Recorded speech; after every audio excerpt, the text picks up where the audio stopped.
back on this video. And yesterday,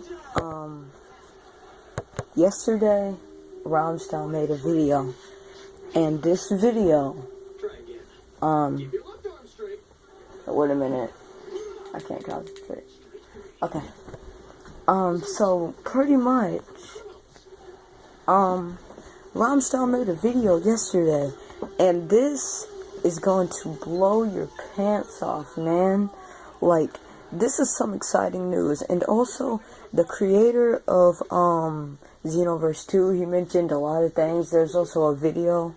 I'm just gonna leave the description of Romstyle's video in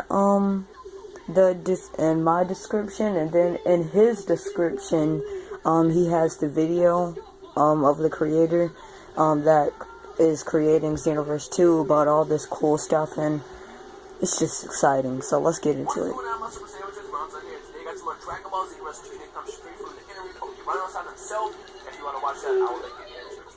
By the way, if you do watch it, make sure you turn on your subtitles, because the way they did it is they have Uranus-san talking, and then they have the translations active. Remember, turn on your subtitles. Through subtitles, so make sure you have that on before you watch that interview. But I'll go ahead and just kind of highlight everything that was talked about. So without further ado, let's talk about Dragon Ball Xenoverse 2 stuff from Japan Expo. So first things first, the question was brought up if we'll be able to change stuff in the actual story. So of course they can't go into detail yet. They want to kind of keep it a surprise. But an interesting thing that Hirama-san did mention was the fact that it's some kind of new game plus. I don't really know what he means by this, but he says that after you complete the game, you can come back and kind of have different outcomes to the story.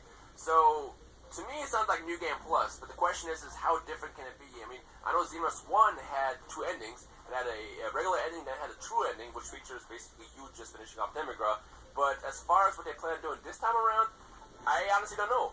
What do you think is going to happen with that? Do you think we'll be able to actually change stuff around where it's drastically, or do you think that it's referring to more of that kind of double ending type of thing? Let me know your thoughts on that in the comment section below. Now, the next question was, and this is the interesting part, everything that they answered in this interview, they mentioned again with the whole fan feedback. And as I told you guys many times over the course of the last couple months, they are really focused on listening to us in terms of what we as the fans want, because they want us to play Xenoverse 2 for a long time. In fact, one of the questions that was tossed out in this interview is, what are your plans for Xenoverse 3? To which Hirano-san himself said, I want everybody to focus on playing Xenoverse 2 for a very long time. Xenoverse 3 will probably happen within time, but it won't be as fast as Xenoverse 2 came out compared to Xenoverse 1. So for now, their big focus is Xenoverse 2, and they want to change and alter gameplay over the course of the next year or so once the game comes out. So that's really cool that they're listening. But the question that I'm talking about right now is, will there be giants in the game? And unfortunately, according to Hirano-san, there's no plans of playable giants in the game, which I guess shoots down giant Namekians. To those who don't know, Lord Slug is able to transform into a giant Namekian, and we saw Piccolo do that as well. And a lot of us theorize that one of the super forms, which we'll talk about in a couple seconds, where the Namekians will allow you to transform into a larger Namekian. But according to Hirano-san, there's no giant playable characters, and I don't know if that refers to giant Namekians as well, or if it just referred to as just the Great Apes. However, he did note, if there's enough fan requests, and they're going to work on creating a platform that allows us to send them feedback directly, if there's enough fan requests, they will consider adding giants at some point through DLC, whether it's paid DLC or free DLC or whatever. But they will take basically our consideration, they will take our feedback and consider it as part of a future release to make the game better. So what he's about to say is, if you want giants in the game, then you need to go ahead and click on the link after you finish this video to listen to what he said. And if you want giants, comment on his video, not my video, because Romstyle is in this, like, Facebook, Dragon Ball Z club. So don't comment on my video, comment on his video. But I mean, if you want information more, then yes, comment on my video. But if you want giants in the game, then comment on his video. There's also something else that he's going to say in the video, that if you want that, and the creator said that if he gets enough request or fan feedback, he will put it in the game as a DLC also. So there's, I'm just gonna go ahead and tell you that if we get enough fan feedback in a DLC later on in the game, we might be able to go Super Saiyan God if we get enough feedback. So comment in his video if you want Giants or God form. So yeah. To those who really want Giants, if you really want it, when Xenoverse 2 comes out, this is going to be your chance to actually speak out and try to get that feedback across. Because I know a lot of you guys wanted it in the last game, so we'll see what happens there. Now, the next question was talking about what the focus is, or I guess what's the big difference this time around as opposed to Xenoverse 1, to which Iran-san talked about how the big focus was working on the custom created characters. They want to make them better.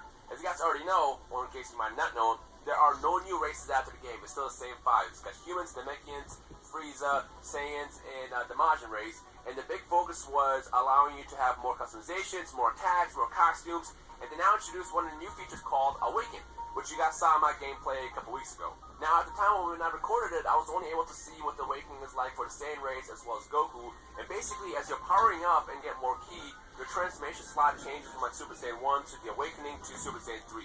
Basically, what Awaken is allows you to access multiple transformations. And according to Hirano-san in this interview, every race has multiple forms of transformations. Now, I don't know if he literally means every single race, or if he just referred to it as many, there's many transformations overall. Because he did just say, like the Frieza can go gold, but he didn't specify whether or not he can transform or go into buff form. He did mention that, like the Saiyans, for example, can go Super Saiyan 1, 2, and 3, but they didn't say anything about what forms are available for every single race. As you guys already know, the other day we got a showcase of the Saiyan race, the Majin race, and of course the Frieza race being able to go gold and become the Kid Buu form for the Majin race. But there's no details on what else is available, and I guess at this point all we can do is just kind of wait to see what else they have planned for us. Now, they're finally able to address the big question. The cool thing about Japan Expo is we're so deep into the promo of the game that a lot of questions that was asked in this interview, they're actually able to answer. When I went to E3, they literally told me no to everything. Like, I mean, I know I had my interview that I talked about, but we had a chance to talk about it prior to recording it, and pretty much, I wasn't allowed to ask anything just because it was so early to the announcement. But now that we're in Japan Expo, we got, a couple of months since the game was announced, they're able to reveal a lot more, and the big question that was tossed out of this interview is whether or not they plan on implementing Super Saiyan God or Super Saiyan Blue. To which he sadly said it's not planned as of right now due to the fact that he doesn't know how to balance it. As of right now, from the looks of it, Super Saiyan 1, 2, and 3 is kind of the max for the Saiyan race. However, again, this is the most important part. However, if there's enough fan feedback, they said they will consider it and they'll figure out how to balance it out in the future. So, again, if you guys really want Super Saiyan God, because I know I definitely want it, this is going to be our chance to kind of put the feedback out there and make sure that they release it at some point in the future. Also, the reason that he can't make Super Saiyan God now is because he mentioned in the real video, but Ramshaw didn't show it on this, that the form would be too overpowering. And again, this game has a lot of free DLC planned, so don't assume that this is going to be, require us to pay. Because when this game comes out, they're going to work on paid DLC, which we know right now is going to be 4 DLC packs. And then they also plan on implementing free DLC as well, just to keep the game alive, because they know that if they support the game long enough, it's going to live for a long time. I mean, Xenoverse 1 lasted for a very long time, considering the fact that it came out a year and a half ago now. And they know that if they invest their time into the post-release strategy, this game could last even longer than Xenoverse 1 did. So with that said, if you guys really want all these updates and stuff, once this platform goes live, that allows us to send them feedback directly, and of course, I'll do my best to send feedback as well. Now make sure you guys go crazy. Tell them everything that you want to see in this game. It's funny because earlier today I made a video talking about costume requests that I want to see. Because from what we saw in the past couple of days, they revealed a couple of screenshots with the Time Patrollers that showed off like a Cell costume. We saw a new wig that looks like to be a Super Saiyan 4 wig, or it might actually be Yajirobe as well. I can't really tell what that is. But the point is, there's a lot of stuff being planned, and the more stuff that we want, the more they will listen, the more they will get back to us. Now, obviously, they can't, listen to every single piece of feedback. There's going to be a lot of stuff sent their way, but they will at least do their best to listen to the majority and try to give the majority out. So with that said, when Xenoverse 2 comes out, remember, you want to send them that feedback. You want, like I said, I will send them my feedback in my videos. I will, talk to them directly. When they launch that platform, I'll tell you guys how you can send feedback yourself. And we'll make sure that Xenoverse 2 is exactly what we want as fans. And so far, from playing it, I'm actually happy at the direction this game took.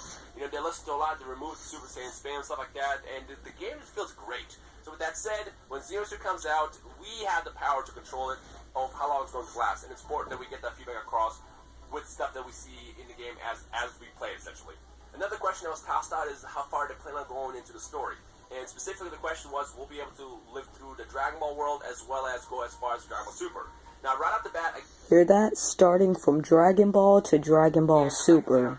Hirano-san immediately said that there's no plans for the childhood of Goku or any Dragon Ball related stuff. But again, that could change in the future. It could be DLC, who knows. But the big focus of their DLC seems to be Dragon Ball Super. They have once again reiterated the fact that once they were pretty much done mapping out Xenoverse 2, that's when Super started airing. And once Super started airing, they couldn't really just kind of go back on their plans. It would have caused like a major delay in the game and stuff like that. And they kind of just wanted to get this game out. So as far as DLC, I'm just going to go ahead and theorize, and this is just a theory, that everything that we see as far as DLC is going to be related to Dragon Ball Super. The tournament, the future Trunks, Goku Black stuff, all that stuff, I assume it's going to be DLC. Now, of course, when I get information in regards to what the DLC is going to be, I'll let you guys know individually as I find out. So make sure you stay tuned to this channel, subscribe if you're new here, and I'll keep you guys in the loop. But that's kind of the plan for that. Now, a really interesting question was tossed out. Since a lot of people bought DLC for Xenoverse 1, what did they plan on doing with those characters and costumes?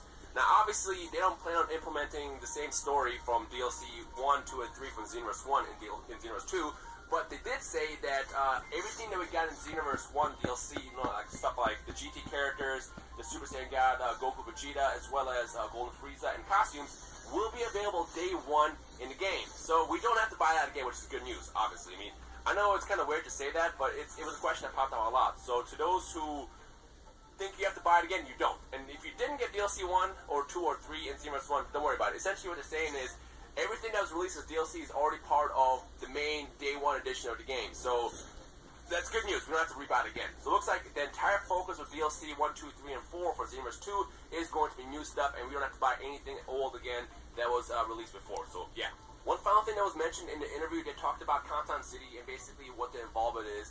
And again, Hirano-san mentioned that he wants players to have fun in the hub. I mean, Toki City was pretty lame, let's be honest. Like, you just kind of log in and then you go to the offline battle lobby or the parallel quest or the online battle lobby. That's about it. Walking around Toki City was not fun, at least I didn't like it. So what they plan on doing this time around is they made it 7 times bigger, which you guys already know, and they're adding a lot of stuff that's going to be fun. Also, the important thing that was mentioned in this interview is there's a place for every single race. Like, for example, they mentioned that Namekians, well, not necessarily Namekians, but you can go to Planet Namek. And from the sounds of it, every single race will have a place that they can go to that's kind of like their own place. Now, they didn't specify what's available for humans, Saiyans, Majins, and the Frieza race. Well, Frieza race we know has, you know, Frieza's spaceship, and the Namekians can go to Planet Namek. But it's cool to see that they kind of made it more about all the other races as opposed to just one. Because if you guys remember, in Xenoverse 1, it felt like there was more bias towards the Saiyan race. I mean, the Saiyans got transformations, and it felt like they favored that race over everything. But looks like this time around, they're favoring every race in a more equal, balanced way from the looks of it. So that's cool stuff. But yeah, what do you guys think? Based on everything we talked about, let me know your thoughts and everything in the comment section below. And of course, if you have any feedback, this is your chance to kind of drop it down below, because I'll make sure to read it. And I've been actively sending the feedback. In fact, like literally like a week ago, I sent Bandai.US a big spreadsheet of stuff that I know we as fans have won. It's kind of like stuff I gathered over the course of last year in regards to changes, like stuff like increasing the time limit, for example.